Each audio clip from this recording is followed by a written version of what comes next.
Another great thing that I think is sort of chest-wide, but also specifically in the simulation space, are the cool toys. So like, what's a cool toy that maybe 5 or 10 years ago you're like, well, that can't exist, and now it's something that you have incorporated into your simulation component?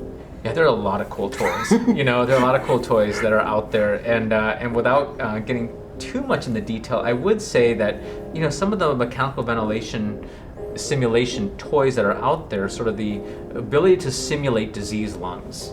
It's pretty neat. Like, you can't do that. Like, you can very easily in other simulation environment. So I teach simulation at my home institution, for example, and there are certain toys that are just not within the purview of most simulation centers. And so CHEST has a number of different things, including a couple of different advanced ventilators and such. And we have a few sim rooms, which is particularly cool, is you can go from room to room to room and actually have, in a very fast and high yield fashion, have learners, participants go through and see different scenarios quickly. And in an hour, just the amount they can learn and understand and in a different way than a lecture can, really gain, and you can see that aha moment just come through in so many different ways, and it's so fun.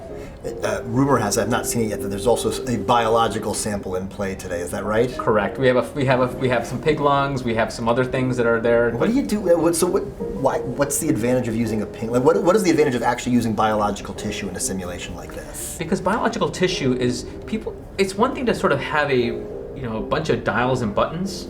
But when you actually see it actually translate to sort of like, oh, this is how real tissue behaves when I put it under certain stresses. And I think that helps the learners really understand, like, okay, that's what I'm doing. When I adjust a ventilator, or if I do a procedure, this is kind of what's happening to a human, and you can make that relationship a lot more easily attainable in terms of their mind understanding what's happening when I make a certain adjustment. Awesome.